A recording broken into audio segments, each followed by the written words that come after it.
Cyber నేరాలపై ఎంత అవగాహన కల్పించినా సరే అనేక దారుల్లో సైబర్ నేరస్తులు మళ్ళీ ప్రజలను మోసం చేస్తూనే ఉన్నారు. ప్రజలు ఈజీగా మోసపోతూనే ఉన్నారు.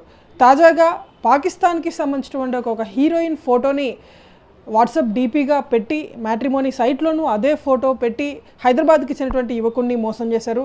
ఏ రీతిలో మోసం చేశారో మనతో మాట్లాడేందుకు సైబర్ క్రైమ్ ఇన్స్పెక్టర్ ప్రసాద్ గారు మనతో ఉన్నారు.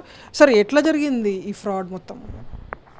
మాకు ఒక 2 days బ్యాక్ ఒక మ్యాట్రిమోనియల్ దానికి సంబంధించి ఒక బహదూర్పూర్లో ఉంటున్నటువంటి ఒక ప్రభుత్వ ఉద్యోగి ప్రైవేట్ ఉద్యోగి ఈ మ్యాట్రిమోనియల్ సంబంధించిన మోసం గురించి ఒక కంప్లైంట్ చేయడం జరిగింది.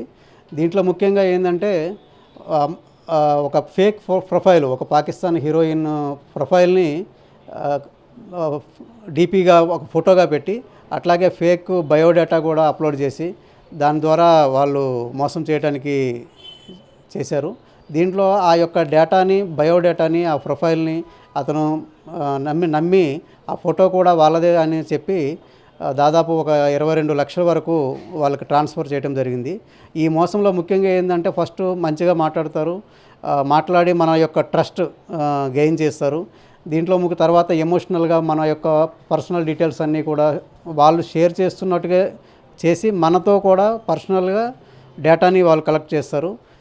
అదేవిధంగా మనకి ఎమోషనల్ బ్లాక్మెయిల్ ఏముండదు. ఎమోషనల్గా మనల్ని నమ్మించి వాళ్ళ మదర్కి లేకపోతే పేరెంట్స్ ఎవరికైనా బాగోలేదని చెప్పి దానికి మెడికల్కి కొంత హెల్ప్ చేయమని అడుగుతారు.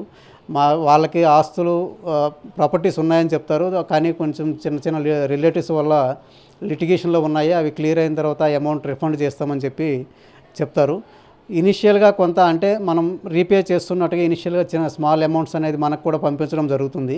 తర్వాత పెద్ద అమౌంట్స్ని వాళ్ళు హెల్ప్ చేయమని అడిగి తర్వాత మనల్ని బ్లాక్ చేయడం జరుగుతుంది.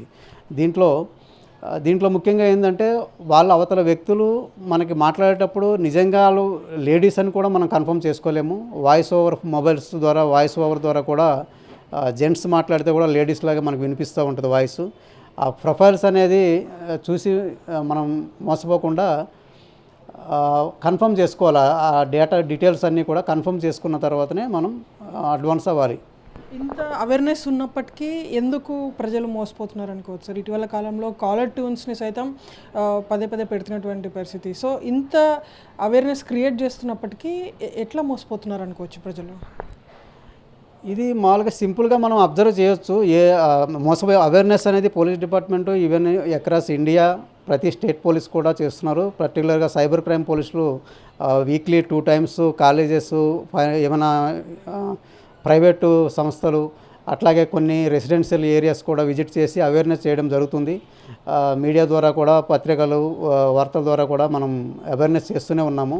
కానీ ఇంకా వాళ్ళు ఏంటంటే బ్లైండ్గా నమ్మటం వల్ల చిన్న వాళ్ళు ఏదైతే ఎక్స్పెక్టేషన్ కోరుకుంటున్నారో దానికి అనుకూలంగా ఉన్నట్టు వాటికి ఆకర్షితులై ఆ ట్రాప్లో పడుతున్నారు. అంటే మినిమము అది ఆలోచించకుండా ఆ ట్రాప్లో సులువుగా పడడం జరుగుతుంది. కానీ దీన్ని ఐడెంటిఫై చేయొచ్చు. ఒకవేళ మ్యాట్రిమోనియల్లో మనం ఉన్నప్పుడు ఏ ఒక్కరు కూడా తక్కువ పరిచయంలో మనకి మనీ అడిగారు అంటే అది మోసమని మనం గ్రహించాలి. అలాగే మనల్ని పర్సనల్గా కలవటానికి కూడా వాళ్ళు ఇష్టపడరు. ఎంతసేపు కూడా వీడియో కాల్, ఫోన్ కాల్ ద్వారా మనకి కాంటాక్ట్ అవుతుంటారే కానీ మనం ఇన్ పర్సన్ మనం మీట్ అవుదామంటే కూడా మనల్ని అవాయిడ్ చేస్తూ ఉంటారు.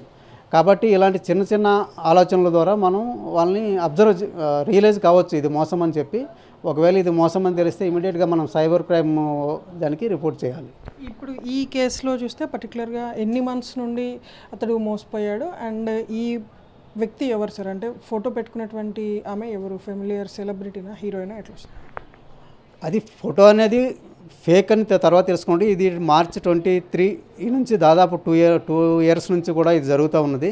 ఇతనికి ఆ యొక్క ఫోటో అనేది పాకిస్తాన్కి వేరే కంట్రీ కాబట్టి ఆ కంట్రీకి సంబంధించిన హీరోయిన్ ఇతనికి తెలియదు.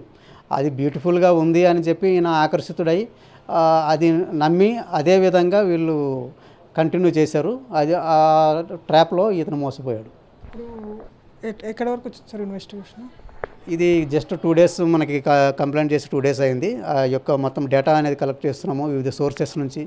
గూగుల్, బ్యాంక్స్, ఆ ట్రాన్సాక్షన్స్ ఎక్కడెక్కడ జరిగినాయి, వాటి ఐపీఎస్, ఆ డీటెయిల్స్ అన్నీ కూడా డేటా కలెక్ట్ చేస్తున్నాము. త్వరలో వాళ్ళని డిటెక్ట్ చేస్తాం కేసు. చాలామంది మ్యాట్రిమోనీ సైట్స్ని నమ్మి కొంచెం ఫ్రీక్వెంట్గా రిలేషన్షిప్ని బిల్డ్ చేసుకునే పరిస్థితులలో ఉంటారు. సో అట్లాంటి వాళ్ళకి ఎలాంటి హెచ్చరిక మీరు జారీ చేస్తారు సార్?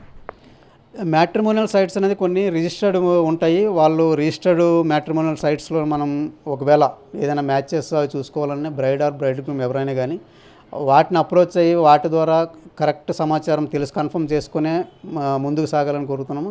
అంతేగాని మనం సెర్చ్ చేయటం వల్ల ఒక మ్యాట్రిమోనియల్ సైట్లో మనం సెర్చ్ చేసి ఒక ప్రొఫైల్ని సెలెక్ట్ చేసుకొని దాన్ని పోయేటప్పుడు కన్ఫర్మ్ చేసుకోవాలి. ఆ బయోడేటా, ఆ అడ్రస్సు, ఫోన్ నెంబరు ఏదైనా వేరే సోర్స్ నుంచి మనం కన్ఫర్మ్ చేసుకోవాలి. తర్వాత ఈ యొక్క క్రమంలో మన కన్వర్సేషన్ అయితే ఏదైతే ఉందో ఆ కన్వర్షన్ క్రమంలో వాళ్ళు మన నుంచి ఎటువంటి ఫైనాన్షియల్ హెల్ప్ కోరారు అంటే అప్పటికి ఇంకా కన్ఫర్మ్ కాలేదు, ఇంకా ఏమీ కాకుండా కూడా మనల్ని ఫైనాన్షియల్గా హెల్ప్ అడుగుతున్నారంటే మనం కొంచెం సస్పీషియస్ చేయాల్సి ఉంటుంది.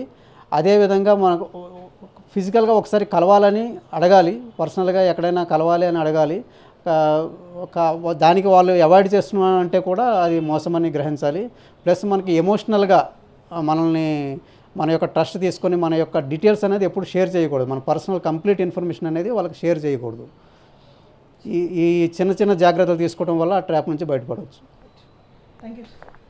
రైట్, అది సైబర్ క్రైమ్ పోలీసులు చెప్పినటువంటి వర్షన్. సో తాజాగా బహదూర్పురాకు చెందినటువంటి ఒక యువకుడు మ్యాట్రిమోనీ సైట్స్లో సర్చ్ చేసినటువంటి క్రమంలో ఒక అన్నోన్ ఉమెన్కి సంబంధించినటువంటి ఒక బ్యూటిఫుల్ ఫోటో కనిపించడంతో తను కూడా ఇంట్రెస్ట్ చూపడం, ఆ తర్వాత ఇద్దరి మధ్య కమ్యూనికేషన్ పెరిగి ఫైనాన్షియల్ అసిస్టెన్స్ కోరి దాదాపు 2 సంవత్సరాల్లో 22 లక్షల రూపాయలను ఇతడు చెల్లించాడు. తిరిగి అది ఫ్రాడ్ అని తెలుసుకున్న తర్వాత సైబర్ క్రైమ్ పోలీసులను ఆశ్రయించాడు. సో ఉన్నటువంటి ఫోటో పాకిస్తాన్కి చెందినటువంటి ఒక హీరోయిన్ ఫోటోగా పోలీసులు చెప్తున్నారు. సో ప్రజెంట్ ఈ ఘటనపైన పోలీసులు కేసు నమోదు చేసి మొత్తం సోర్సెస్ ద్వారా ఇన్ఫర్మేషన్ తీసుకొని ఫర్దర్గా దర్యాప్తు చేయబోతున్నారు.